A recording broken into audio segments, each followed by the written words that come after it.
Alhamdulillah, I'm very happy to go on to our next session where I'd like to call upon some very special guests that we have with us today. Ozma Malik, I'd like to welcome you on the stage. Ozma is an elected councillor with the Toronto City Council who will introduce Mayor Olivia Chow.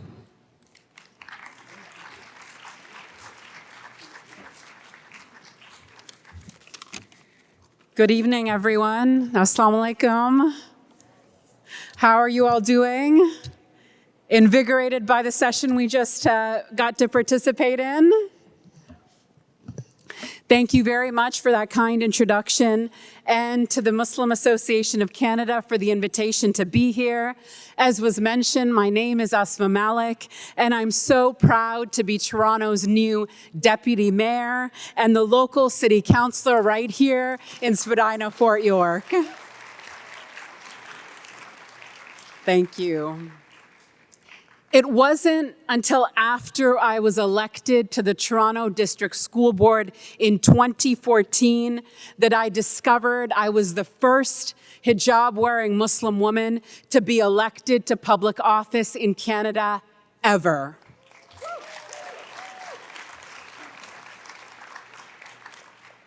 And this past fall, again, with community members from one corner of the city to another, I made history to be the first Muslim elected to Toronto City Council. And while I can tell you it wasn't easy, in these incredible community-made victories, my hope is to pave the way clearer for many more of us to see ourselves in public service and in making a better world for everyone.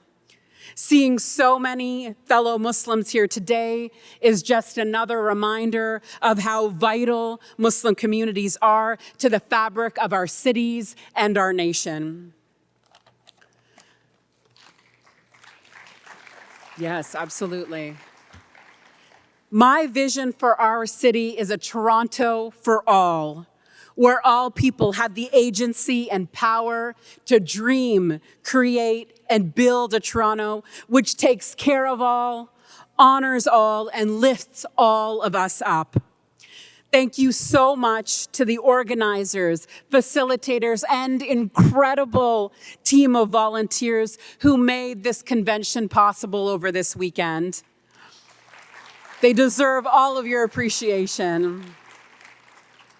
The Muslim Association of Canada's consistent commitment to bringing together Muslim Canadians to celebrate faith and community through conversation and learning is truly admirable, and all the very best as this weekend's program continues.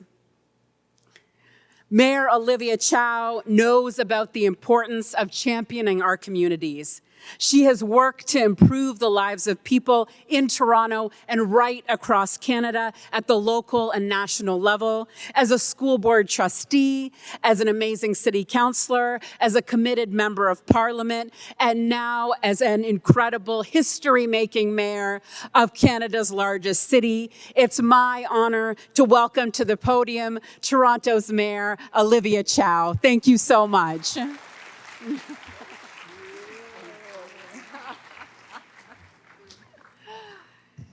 Thank you, Deputy Mayor Malik. Salam alaikum. Thank you so much to the leadership of the Muslim Association of Canada for allowing me to share a few minutes of my time and to be here, to learn, to get inspired by all of you. I'm so honored to be here as you connect with one another, learn from one another, as you reflect on how Islam and how it has shaped your lives and your community, your city, your neighborhood, and your country, of course.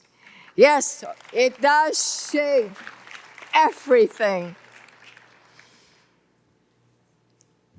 The Muslim community in Toronto is rich, is diverse. What you bring to this city and to this country is immense. Is that commitment that I learned is the blessing of charity. You bring that, and because of your relenting faith, and you know, and we all know, faith without action does not do a whole lot. And I got involved in politics when I was much younger because of my faith. In my belief that we are created to be here to make a difference in other people's lives, to create a better world, to help those that are most vulnerable, and help those that are marginalized. And it reminds us, I know your faith, my faith, remind us that a person's true wealth is the good that we all do in this world, and that every act of kindness is charity. So I want to thank you that the sharing of generosity, the peace of compassion, the charity, gratitude, they unite all of us. And we have a lot of work to do. We have to make life affordable, because I know that is hard, and it's getting harder.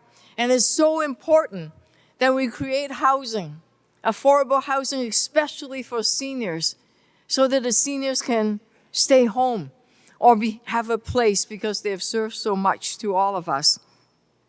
And it's my pledge that as we build those new neighborhoods, that we make sure they're livable. That would include libraries, schools, cricket and soccer fields, and a place for worship, for prayers. That is important. So when we come together, let's build a city that's more affordable, a safer city, a city that is more caring, where everyone belongs. And to build that city, we must unite in our love for each other. It will take all of us working together. And it would take all of us to say no to hatred, say no to Islamophobia, and make sure that any act of hate is denounced, because it has no place in our city. And that's how we build a city where everyone belongs. Thank you again for allowing me to share a few minutes with you.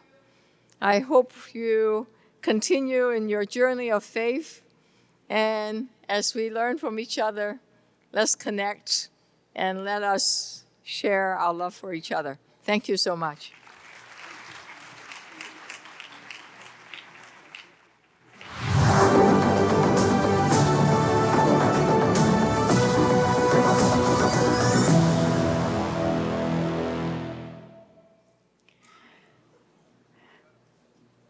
One more round of applause for our special guests, please. Thank you. I know some of you may be anxious for Maghrib Salah. Inshallah, Salah will be at 8:15, and we will, inshallah, end on time. So please stay seated. We have a few more important things to share with you today. Right now, I would like to let you know that we will be, inshallah, honoring and recognizing some very important people in our communities, some that have passed and some that are here with us today. The first video, inshallah, is a very, you'll see a very important, special person that I'm sure will bring back memories. Rahimahullah, Brother Ezzedin Gad. MAC's recognition for excellence in community leadership honors an individual who has been a grassroots community-based leader who identifies and addresses needs deep within communities to build a thriving society around them. This year, MAC wishes to recognize the life of Dr. Ezzedin Gad, rahimahullah, for his excellence in community leadership. Dr. Gad was a Toronto-based teacher of theology and media producer and broadcaster, most well known for being the host of the weekly television show Reflections on Islam, which aired in Canada from 1983 to 2023.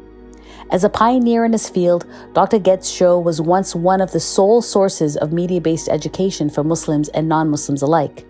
Sunday mornings with Reflections on Islam featured readings from the Quran, thoughtful commentary on faith issues, and educational animated segments for young viewers. Dr. Gad also ran a half-hour radio show that was played by families across Ontario during Ramadan prior to sunset. Listeners can attest to the unmatched warmth that his show emanated into thousands of homes for decades, especially as the Maghrib Adhan was proudly broadcast. Over the 40 years of production of his shows, many of us can hear statements that Dr. Gad made so succinctly and clearly, such as his reference to Eid as the feast after the fast. In fact, prior to the large-scale Eid festivals that we see today, it was Dr. Gad that would host Reflections of Islam Eid parties for children in the 80s and 90s. True to his love of youth, his donor-driven show also gave out scholarships encouraging excellence in education. May Allah accept the efforts of Dr. Ezzedin Gad, rahimahullah, a true inspirational and impactful community leader.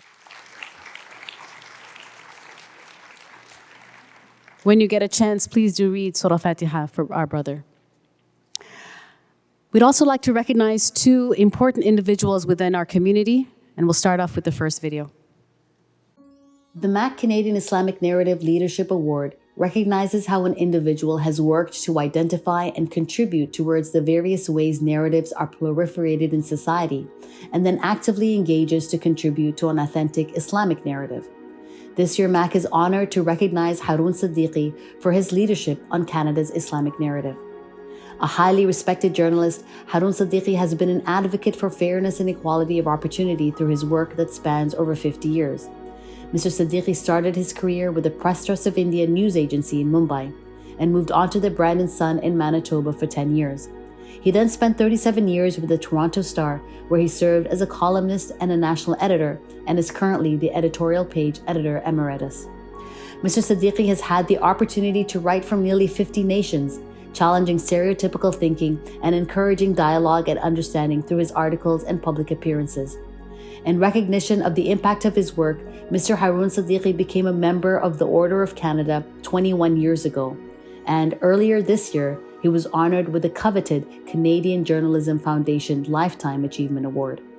Mr. Siddiqui has been a role model for hundreds of budding Muslim journalists in Canada and continues to contribute to an authentic Islamic narrative in society.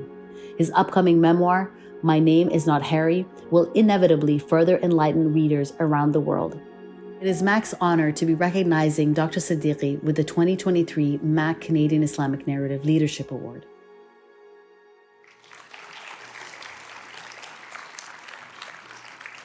If I can please call up Sheikh Zahid to join me on stage to give the award to our brother.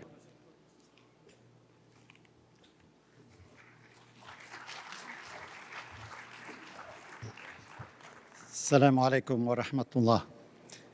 It's a great honor and a great pleasure to be here with our brother Haroon, who is a feature of Canada, not only for Muslims, but for all Canadians, because Canada is a diverse country.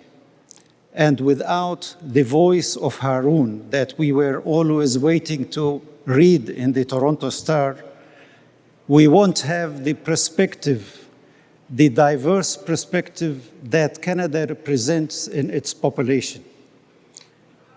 Haroon, for us, was a very important feature in Canada because not only for the diversity, because for his skill in the way he navigated issues and in the way he presented diverse point of view, contrarian sometimes point of view to the Canadian readership.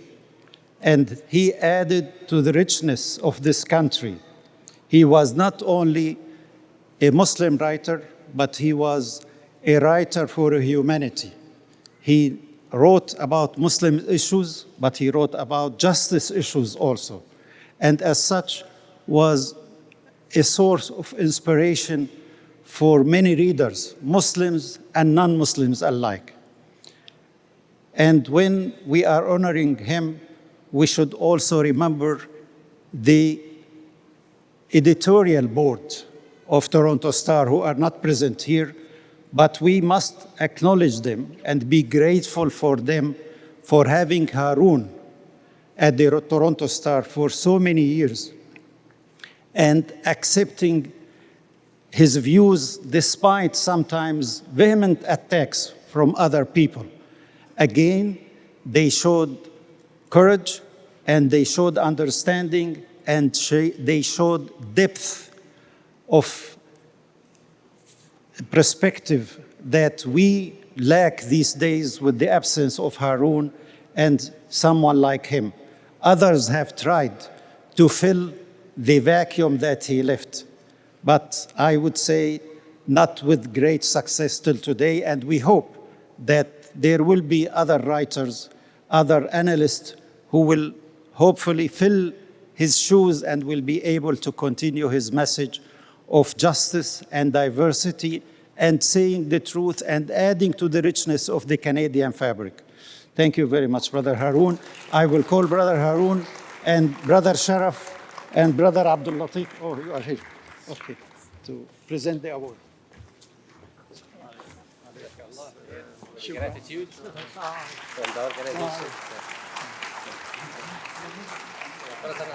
You're interpreter.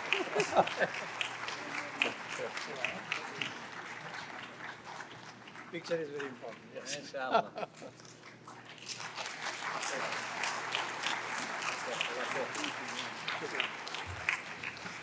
Bismillah ar-Rahman ar-Rahim. Assalamu alaikum wa rahmatullahi wa barakatuh, Brother Zahid, Sister Memuna, brothers and sisters. I accept this award not on behalf of myself, but I'm grateful to a lot of people. My family, of course, my parents, Hafiz Muhammad Musa, my mother, Hafiza Amtul Basir, my uncle, Maulana Idris Kandlavi, for giving me an extraordinarily happy childhood, and more important, inculcating in me and my brothers and sisters a sense of values, ethics, what is ethical, what is not ethical, what is right, what is not right. And those qualities actually served me well in Canada. Those qualities served me as a journalist, and the qualities served this country, hopefully, as well. I'm grateful, as Brother Zahid said, to the Toronto Star that never told me what to write and what not to write. There were millions of people who always were asking the Star editors to fire me, and they never did. Third, I'm grateful really to this country, this constitutionally multicultural country, because it has enabled people of different values, different perspectives to thrive. It has made everyone equal. And it has allowed a reckoning with our past, the ethnic cleansing with the indigenous people, historic injustices towards a series of minorities, culminating with the unprecedented hate towards Muslims post 9/11, which led, of course, to the murders in Quebec City, in the Rexdale Mosque in London that we are familiar with. But we should count our blessings, because there are a lot of people in the rest of the world who have it far more difficult than us. And there's a concept, Islamic concept, that victimhood is really not very Islamic.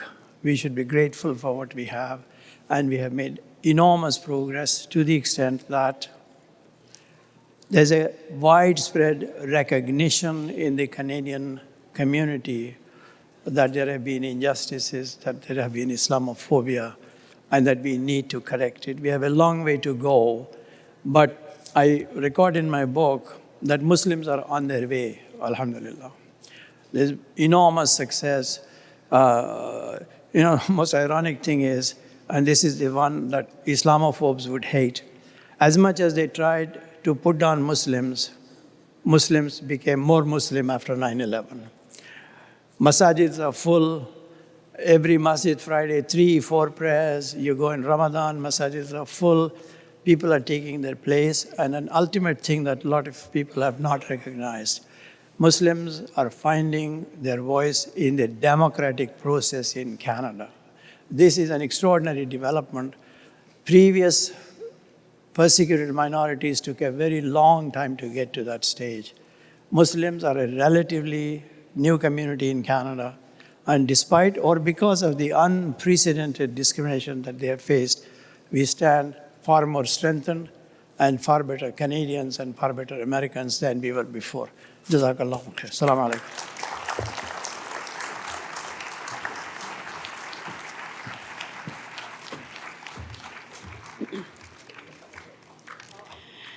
Thank you very much.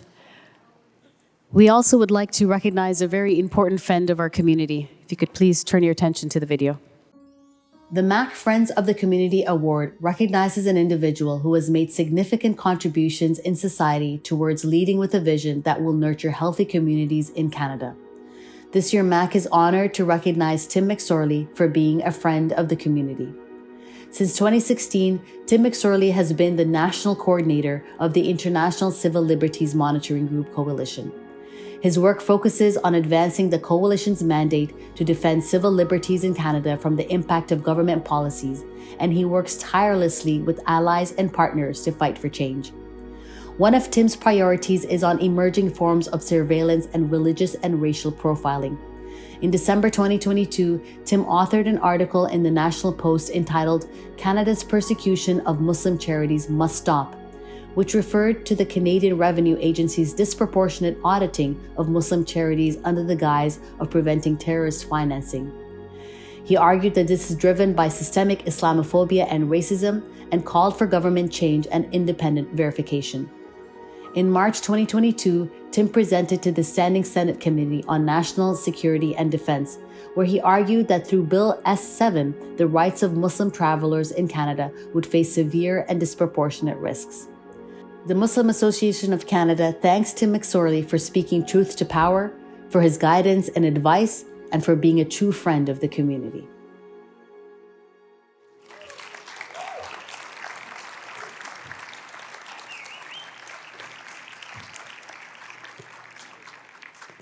Thank you. I'd like to call our brother Abdussalam Naku to say a few words to introduce Tim. Assalamu alaikum. Thank you so much. It's my great pleasure to introduce my friend Tim McSorley. We find in Islam and in the Quran a strong command to stand firmly for justice. And that's a value that all of us should embody, and all of us should stand for injustices and fight for those who cannot fight for themselves. Tim McSorley, through his blend of skills and a blend of leadership skills, was able to stand up to the government and fought many files that touch our community directly. He fought against the anti-terrorism laws. He fought to repatriate Canadian families and citizens in North Syria. He fought for the no-fly lists for kids. Through it all, and I'm gonna cut my speech. My speech is long, but I'm gonna cut it short for one sentence. I think embodied Tim, his beliefs, and his work. Tim has expressed in word and in deed a moral eloquence. So that's rarely exhibited by our leaders today. And his work and his beliefs and his efforts, we should find inspiration in them to really firmly stand for justice, Muslims and non-Muslims, against systemic racism, against all forms of injustices. I want to call Brother Sharaf and Brother Abdul Latif to present the award, and it's my pleasure to be part of this. Please, Tim.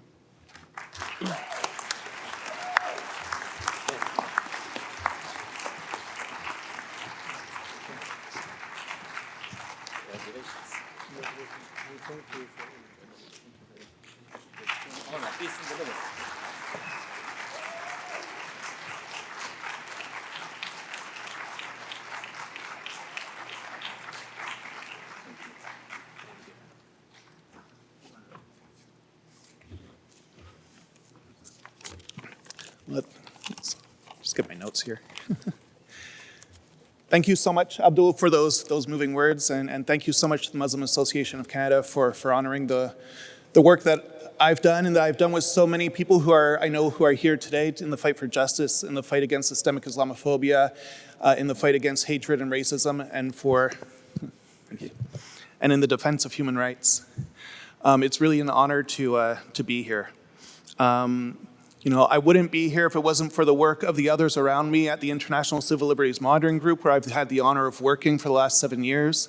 My colleague Zan Dajane, they're a constant inspiration, somebody who has been there even longer than I have and who is day in and day out fights for justice and is really the reason why you know of our work. They do our communications and our outreach, and really without them, there's no way I would be here today. It's also a real honor to be here following Mr. Siddiqui. Before this work, I worked as a journalist, as a freelance editor, and it was his commitment to justice and his writing, among others, that really inspired me down this path. And so I want to thank, and it's a real honor to be following you on this stage, so thank you.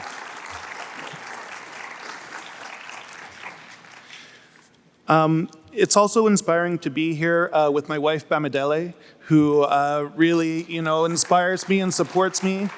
As many of you who might do this kind of work, it's not easy to do it every day, and we really need the support of our families and those around us, and she supports me in my work every day, and it is an excellent sounding board even when, I get really kind of wrapped up in policy and issues, and she can bring me back to earth and show me the path. So thank you very much, Bam, for being here today. As I said, it's not easy work, and that's why I'm so appreciative, and it's really inspirational to be here and gives me hope about being able to continue this work with MAC. We're a coalition, and I'm honored to see that IDRF and Islamic Relief Canada, who are members of our coalition, are also sponsoring this weekend's convention, and we'll really work together towards justice and against Islamophobia. There's still a lot of work to be done, and that's why it's so inspirational to receive an award like this. We've had some successes, as was mentioned. We've seen some change around how the government talks about systemic Islamophobia, recognizing it in national security, recognizing the last 20 years of the war on terror have been a travesty and injustice and have led to death and violence around the world, and countless injustices here in Canada towards the Muslim community. But often it's words, and we need to see those words come into action.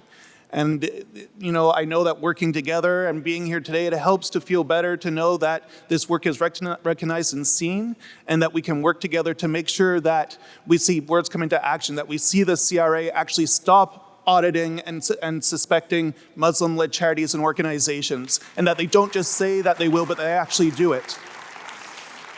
That we see the end to secret programs like the no-fly list, where people who are not accused of any crime are kept from being able to travel to visit their families and to be able to just travel to work. And that we see programs like that end.